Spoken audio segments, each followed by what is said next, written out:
معزز عزیز سامعین سمیت السلام علیکم ورحمۃ اللہ وبرکاتہ۔ آج ہم سورہ الحق پڑھنے والے ہیں۔ الحق کا ہو کر رہنے والی، ملحق کا وہ ہو کر رہنے والی، وما ادراک ملحق کا اور تم کیا جانو کہ کیا ہو کر رہنے والی۔ کذبت ثمود و عاد بالقاریہ جھٹلایا اس ہو کر رہنے والی کو قوم ثمود نے اور عاد نے اس یعنی کھڑکھڑانے والی یا آفت کو۔ فاما ثمود پس جو قوم ثمود تھی، فاہلکوا پس وہ ہلاک ہوئے بالطغیہ اپنی سرکشی کی بنا پر۔ واما عاد اور قوم عاد فاہلکوا پس وہ ہلاک ہوئے بالریح سرسر تیز اور تند ہوا کی وجہ سے، عاتیہ جو ان پر چلی۔ سخرہا یہ مسخر رہی یا چلتی رہی، علیہم ان پر، 7 لیال 7 راتیں و 8 ایام اور 8 دن حسوماً لگاتار یا مسلسل۔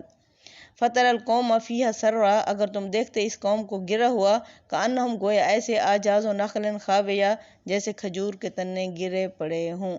فہل تری لہم من باقیہ کیا تم نے ان میں سے کسی کو باقی بچا ہوا دیکھا؟ وجاء فرعون آ گیا فرعون، ومن قبلہ اور فرعون سے پہلے، والمؤتفکات اور الٹی ہوئی بستیوں والے، بالخاطئہ یہ سارے اپنی خطاؤں کی وجہ سے ختم ہوئے۔ فعصوا رسول ربہم پس انہوں نے بھی نافرمانی کی تھی اپنے رب کے رسولوں کی۔ فاخذہم اخذۃ رابیہ پس فاخذہم انہیں پکڑ لیا، اخذۃ رابیہ سخت پکڑنا۔ آیت نمبر 11 انا لما طغى الماء پس جب پانی میں طغیانی یعنی سرکشی آ گئی، حملناکم پھر ہم نے تمہیں سوار کیا، فی الجاریہ بھاری یا چلتی ہوئی کشتی میں، کس لیے، لنجعلھا تاکہ ہم بنائیں، ہاں اس واقعے کو، لکم تمہارے لیے، تذکرۃ نصیحت، وتعیھا اذن واعیہ اور یاد رکھنے والے کانوں کے لیے یاد دہانی۔ فاذا نفخ فی الصور پس جب سور میں پھونک مار دی جائے گی، نفخۃ واحدہ ایک ہی دفعہ میں، وحملت الارض اور اٹھا لی جائے گی زمین، والجبال اور پہاڑ، فدکتا دکۃ واحدہ پس وہ یہ ریزہ ریزہ کر دیے جائیں گے ایک ہی دفعہ میں۔ فیومئذ وقعت الواقعہ اس دن واقع ہونے والی یعنی قیامت واقع ہو جائے گی۔ وانشقت السماء فہی یومئذ واہیہ آسمان پھٹ جائے گا، فہی یومئذ واہیہ اور اس کی پکڑ ڈھیلی پڑ جائے گی۔ والملک علی ارجائہا اور فرشتے سارے اس زمین کے کنارے پر آ جائیں گے۔ وَيَحْمِلُ اور اٹھائے ہوں گے عرش ربک تیرے رب کے عرش کو، فوقہم اپنے سروں کے اوپر، یومئذ اس دن 8 فرشتے۔ یومئذ تعرضون اس دن سب کچھ سامنے آ جائے گا، لا تخفی منکم خافیہ تم سے کچھ بھی چھپا ہوا نہیں رہے گا۔ فَأَمَّا مَنْ أُوتِیَ کِتَابَهُ پس جس کو بھی دیا جائے گا اس کا اعمال نامہ، بِیَمِینِہ اس کے دائیں ہاتھ میں، فَیَقُولُ پس وہ کہے گا، ہاؤم اقرؤوا کتابیہ او دیکھو اور پڑھو میرا اعمال نامہ۔ انی ظننت بے شک مجھے یقین تھا، انی ملاق حسابیہ کہ مجھے حساب سے یعنی واسطہ پڑے گا، مجھے میرا حساب ضرور ملے گا۔ فَهُوَ فِی عیشۃ راضیہ پس وہ عیش و عشرت میں ہوگا، فی جنت عالیہ وہ عالی شان جنت میں ہوگا، قطوفہا دانیہ وہ پھلوں کے گچھوں میں ہوگا، کلوا واشربوا اللہ فرمائیں گے کھاؤ پیو، ہنیئا خوشی سے، بما اسلفتم فی الایام الخالیہ یہ تیرے ان خالی دنوں کا بدلہ ہے جو تم نے دنیا میں کیے تھے۔ وَأَمَّا مَنْ أُوتِیَ کِتَابَهُ اور جس کو بھی دیا جائے گا اس کا اعمال نامہ، بِشِمَالِہ اس کے بائیں ہاتھ میں، فَیَقُولُ پس وہ کہے گا، یا لیتنی ہے افسوس، لم اوتا کتابیہ مجھے نہ دیا جاتا میرا اعمال نامہ، ولم ادری ما حسابیہ میں سمجھتا ہی نہیں تھا مجھ سے حساب ہوگا، یا لیتھا کانت القاضیہ ہے کاش میری موت ہی میرا خاتمہ ہوتی۔ ما اغنی عنی مالیہ کچھ کام نہیں آیا میرا مال، ہلاک عنی سلطانیہ چھن گئی مجھ سے میری سلطنت۔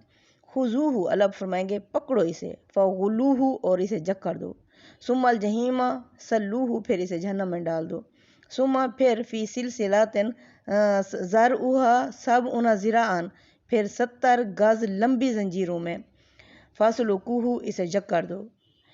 کیوں جکڑ دو؟ انہ کان لا یؤمن باللہ العظیم اس وجہ سے کیونکہ یہ اللہ عظیم پر یقین ہی نہیں رکھتا تھا، ایمان ہی نہیں لاتا تھا، مانتا ہی نہیں تھا، ولا یحض علی طعام المسکین اور مسکین کو کھانا کھلانے کی ترغیب بھی نہیں دیتا تھا۔ فلیس لہ الیوم ہاہنا حمیم پس آج کے دن اس کا کوئی بھی جگری دوست نہیں ہوگا، ولا طعام نہ ہی کوئی کھانا ہوگا، الا من غسلین سوائے خون اور پیپ کے، لا یاکلہ الا الخاطئون، اس کھانے کو نہیں کھائیں گے مگر صرف خطا کار ہی کھائیں گے۔ فلا اقسم بما تبصرون، سو نہیں یہ کسی شیطان کا الہام نہیں ہے، میں شہادت کے طور پر پیش کرتا ہوں انہیں جنہیں تم دیکھ سکتے ہو، وما لا تبصرون، اور ان کو بھی جنہیں تم نہیں دیکھتے۔ انہ لقول رسول کریم، یہ قرآن ایک معزز فرشتے کا قول ہے، لایا ہوا ہے۔ وما ہوا بقول شاعر، یہ کسی شاعر کا قول نہیں ہے۔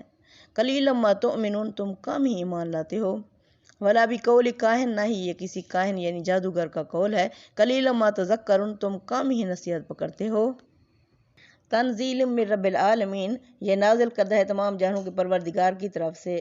وَلَوْ تَقَوَّلَ عَلَيْنَا بَعْضَ الْأَقَاوِيلِ، اور اگر تم گھاڑ لیتے ہماری طرف سے اس کی بعض آیات، یعنی ہمارا یہ پیغمبر اپنی طرف سے کوئی بات ہم پر بنا لاتا تو لَأَخَذْنَا، تو ہم ضرور پکڑتے، مِنْهُ بِالْيَمِينِ، اس کے داہنے ہاتھ سے، ثُمَّ لَقَطَعْنَا، پھر کاٹ دیتے ہم، مِنْهُ الْوَتِينَ، اس کی جان رگ یعنی شہ رگ، فما منکم من احد، پس تم میں سے کوئی بھی عنہ حاجزین، اس سے ہمیں روک نہیں سکتا تھا۔ یعنی ہمارا یہ پیغمبر اپنی طرف سے کوئی بات ہم پر بنا لاتا تو ہم اس کو قوی ہاتھ سے پکڑ لیتے، پھر اس کی رگ گردن کاٹ ڈالتے، پھر تم میں سے کوئی بھی ہمیں اس کام سے روک نہ سکتا۔ انہ لتذکرۃ للمتقین، بے شک یہ قرآن تو نصیحت ہے پرہیزگاروں کے لیے، وَإِنَّا لَنَعْلَمُ، اور بے شک ہم جانتے ہیں، أَنَّ مِنْكُم مُكَذِّبِينَ، تم میں سے جھٹلانے والوں کو، وَإِنَّهُ لَحَسْرَةٌ عَلَى الْكَافِرِينَ، بے شک یہ قرآن افسوس یعنی حسرت بن جائے گا کافروں پر، وَإِنَّهُ لَحَقُّ الْيَقِينِ، اور بے شک یہ قرآن یقینی حق ہے۔ فَسَبِّحْ بِاسْمِ رَبِّكَ الْعَظِيمِ، پس اس لیے اے پیغمبر انہیں چھوڑو اور اپنے رب